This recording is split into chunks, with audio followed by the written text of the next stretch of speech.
tải anh đã rất rất lên rất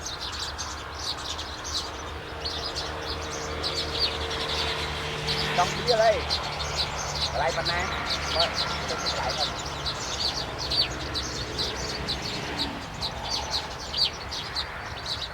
bây giờ sang bây giờ hai ba ngọn em ở thu oi thì mới được đi oi bán phần này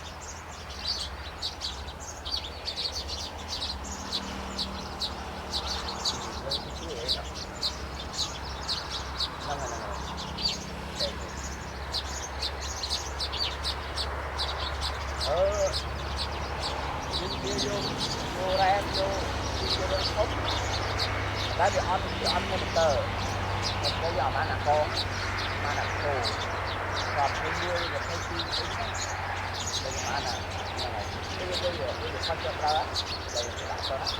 rồi cái không đá thì đá về cái chọn gì ạ bây giờ họ đá đó thì số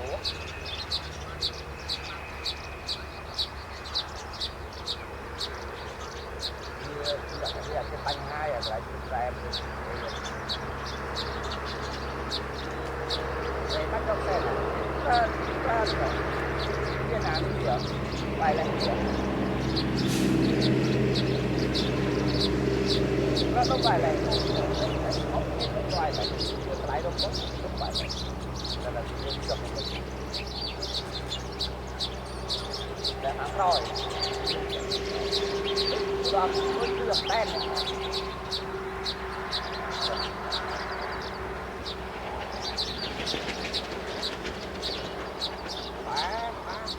ram bay chi ấy ram bay chi ấy đi cái con chi đi có một môi chi ấy bạn đang em để anh nó đi em coi như vậy họ đắp môi chi bán cái giá trị ở đó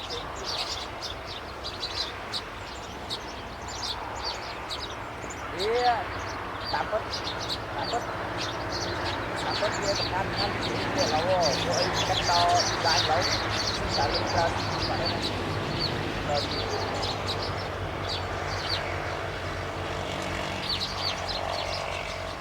này cầm chua oi hết chua biết ấy anh nó chết tử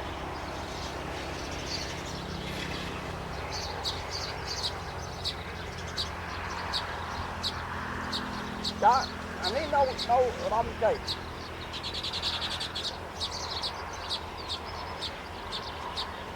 đất tiếc hơn để rom chơi con lượng này nó đang nấu quần này này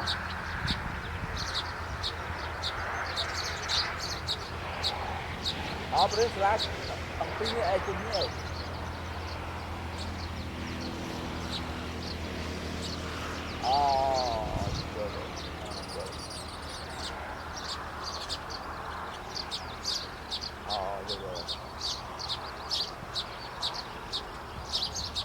tôi nấu ăn nào hay rồi tôi sẽ đi đây bán cho anh đấy này nó được rồi được chân tay này nó được chân tay được nó được đấy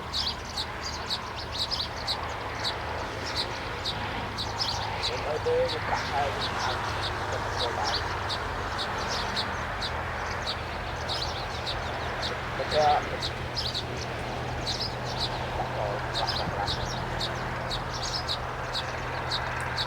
có cái cắt ra cho cắt hết tâm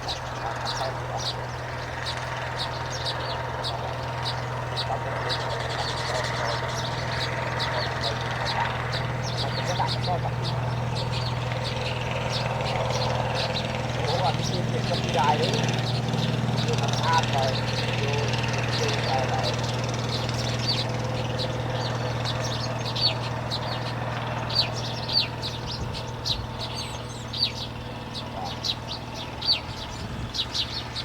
ทอดมันกับปลาพวกนี้จับกบเอาว่าจับกบเราไปจับแบบ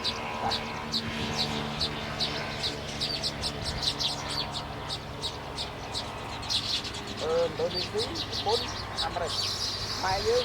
មានទេវានៅលេខ8លេខ4គាត់មើលទេ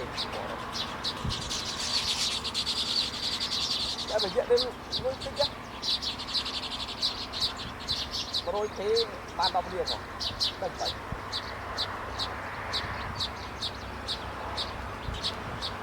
បានវីដេអូដែរបងប្អូនវិញ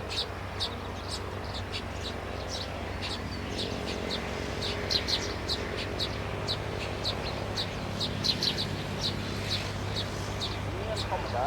អល់ហុកចឹង100ចឹងហើយគឺខៃតា2ទេ3ទេអី2ទេតាតែវាចឹងអត់អត់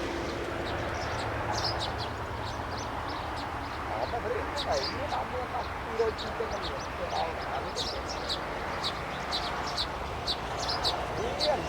ចង់ដាក់កាមេរ៉ាអីបាទ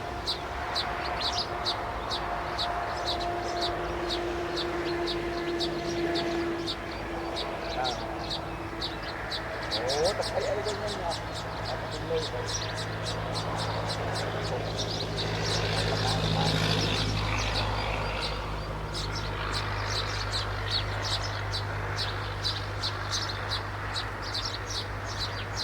em ở trong đi chị à câu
cái này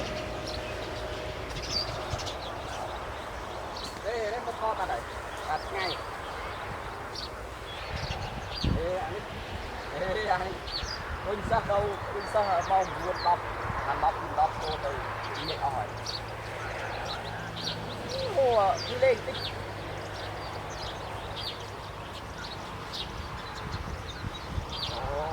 ngày môn đi đi đi oi hãy tao tao hả